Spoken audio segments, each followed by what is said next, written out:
Welcome one and all. The Royal Rumble was in Riyadh yesterday, and episode 46 of 7 Sunday Morning Hot Takes is here to give you a recap and review. I'm the dispatcher, and if you're feeling underwhelmed and disconnected, welcome to the club. Hot take number 1. Let's start off with an overall appraisal of the entire presentation. God awful. And I mean this as someone who wants to project a positive view of the product and provide escapism from a world with already too much negativity. I don't want these videos to be just me bitching about stuff I don't like, but fair warning, I may go on a rant here. Visually, it was a terrible experience, starting with those illuminated squares on everybody's seats, and as bad as they were, they only drew more attention to the biggest and most irritating problem, the vast amounts of empty seats. For shame, Riyadh. That many empty seats at the Royal Rumble is an insult to me as a wrestling fan, an insult to the working class that built that stadium, an insult to the consumers that squeeze out what they can from their monthly incomes to simply view the product online, and an insult to the exceptional talent that you're supposed to be there to see. To be fair, the audience that was in attendance was loud and energetic, but most of the energy seemed to be coming from one section of the audience, directly behind the hard cam, and at times it seemed disconnected from the action in the ring. I don't care how much that stadium cost to build. I don't care how much money TKO and WWE made from these events in Saudi Arabia. You need to fill those seats with people, with wrestling fans. Otherwise, it becomes very detrimental to the product. Visually, it was so bad that it undermined the entire experience for me. If this is what WrestleMania in Saudi next year is going to look like, if this is what the future of pro wrestling is going to look like, just another social event for the privileged class, frolicking and flaunting their status for the envious and out of reach, well then dark days are ahead for all of us. But you probably knew that already. Hot take number 2. Okay, I think I just needed to get that off my chest. With that out of the way, let's talk about the actual matches and the actual performances, starting with the women's match. Charlotte Flair and Alexa Bliss are number 1 and number 2, which was a nice idea and gave us a unique start when they didn't fight at all, but then they weren't really a fearsome tandem as Kiana James at number 3 was able to survive them until number 4, Nia Jax, arrived, and then she became the dominant force in the ring for the first act. Jordynne Grace was presented as a powerhouse with 3 eliminations. Becky at number 9 had her talents wasted, eliminating Maxine, but then getting eliminated by Natalya. Sol Ruca came in at number 10 and put in a really strong performance. Liv Morgan came in at number 14 and in the end eliminated the number 30 entrant, Tiffany Stratton, mere moments after Tiffany had eliminated Sol Ruca. Hot take number 3.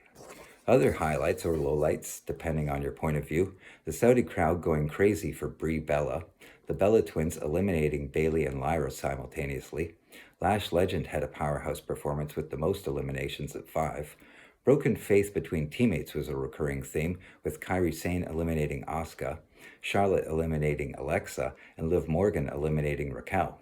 Charlotte Flair wins the Iron Maiden, going nearly an hour, although Sol Ruca must have been a very close second. Another big story will be the 2 very notable absences of AJ Lee and Bianca Belair. This match also suffered from having way too many bodies in the ring at one time, especially down the stretch, and after a decent start, it didn't get interesting again until the final competitor came out. Without Bianca, Liv Morgan was really the only choice, and a well-deserved result that recognizes how much she's blossomed as a WWE superstar, and it sets up an additional spicy dynamic to the Raquel-Stephanie Vacour feud and their street fight Monday night. Hot take number 4. AJ Styles versus Gunther was next, and I got mixed feelings here too. I liked this match, but I didn't like the result. It was a well-crafted match, poetically told, but I'm not ready for AJ to be done yet, and I'm not sure he is either. I noticed in his last promo with Gunther that he said WWE career, and since he kept his gloves on, it wouldn't surprise me if he turns up in TNA or somewhere else before hanging them up for good. Also, it wouldn't be the first time a wrestler lost a retirement match and was later reinstated. Macho Man lost a career versus career match against the Ultimate Warrior at WrestleMania 7, and that lasted about 6 months, and then he kept wrestling for another decade. AJ versus John Cena was match of the year. AJ versus Shinsuke was another classic. AJ versus Gunther might not be remembered as fondly, but it's yet another example that AJ Styles still has phenomenal talent and is leaving too soon. And mostly, I'm really disappointed that Finn Balor didn't show up to attack AJ, giving him the win by disqualification and saving his career. You could have followed that up with a triple threat match with everybody's career on the line, and then AJ takes the loss to protect Finn. Hot take number 5. The next match, Sammy versus Drew, and more mixed feelings. Honestly, I fully expected Sammy to win. I don't know why. I asked myself immediately after, was this worse than when he lost to Roman in Montreal? And I thought, no, that was much more heartbreaking. But this was still mean and pointless, and a missed opportunity to send a crowd into a frenzy with real tears of joy. But maybe deep down they knew they didn't deserve it. The Saudi crowd didn't seem as hurt as I thought they would be. Here's the twist though. Despite it being the wrong result, I really liked this match. Both performances were really good. The match told a nice story, there was a great table spot, and then McIntyre killed Sammy for an utterly clean win. Both convincing and shocking at once, and when you can pull that off, that's the best of professional wrestling. I have said this once before. When it comes to Sami Zayn, never get your hopes up. Sammy is now 0-12 against Drew McIntyre. Hot take number 6. The Men's Royal Rumble went on last, and by the time Roman Reigns came out at number 26, the stadium had filled up quite a bit, and the empty seats weren't as glaring, but there were still plenty. Obafemi came out at number 1 and equaled Roman Reigns with the most eliminations with 5, and I think he must also have been the Iron Man, but I don't know the official times. Ultimately, he was eliminated by Brock Lesnar when I was hoping it would be the other way around.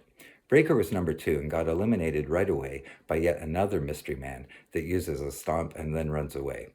I didn't see that coming. I had a close look at our new mystery man, and based on his size and mannerisms, the only name I could come up with was Pat McAfee, but that would be really stupid. On the other hand, I can't be bothered trying to figure it out, so Pat McAfee and really stupid is who and what I think it is. Hot take number 7.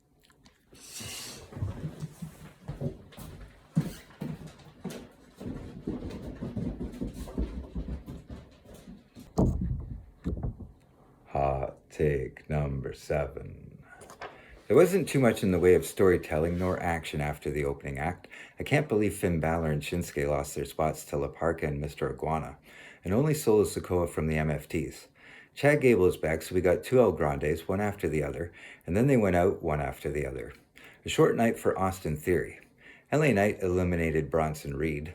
Dipstick was the longest surviving member for the Vision, but didn't do anything spectacular. Brock eliminating Dragunov was hilarious.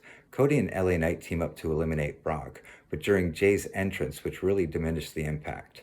Cody then eliminates LA Knight to earn some mild heat. I think my favorite moment was a sky-high pop-up Samoan drop by number 27 Jacob Fatu on Javon Evans. Gunther coming in at 30 was a disappointment for me, partly because it meant no Chris Jericho, but also because I think Gunther had nothing to prove or gain coming out that late and getting tossed at the end after just one spear. Roman wins, and that's the right call, but the lasting impression was the Riyadh city skyline at night. Objectively speaking, this match was okay, maybe even good, but like all the matches on the card, even Sammy's match, it lacked an emotional connection to the audience. It's hard to explain or identify, but everything seemed out of sync, like two people having a face-to-face conversation and yet never looking each other in the eye. Or like people trying to dance, but there's no music, it's just a dog barking at the doorbell. Thanks for being here. Not my best effort, perhaps, but what goes around comes around, I guess. I hope you enjoyed the Royal Rumble more than I did. I have a feeling next week's hot takes will be a bit better. Until then, I'm the dispatcher, you're on the top turnbuckle, and every day is a sunset flip.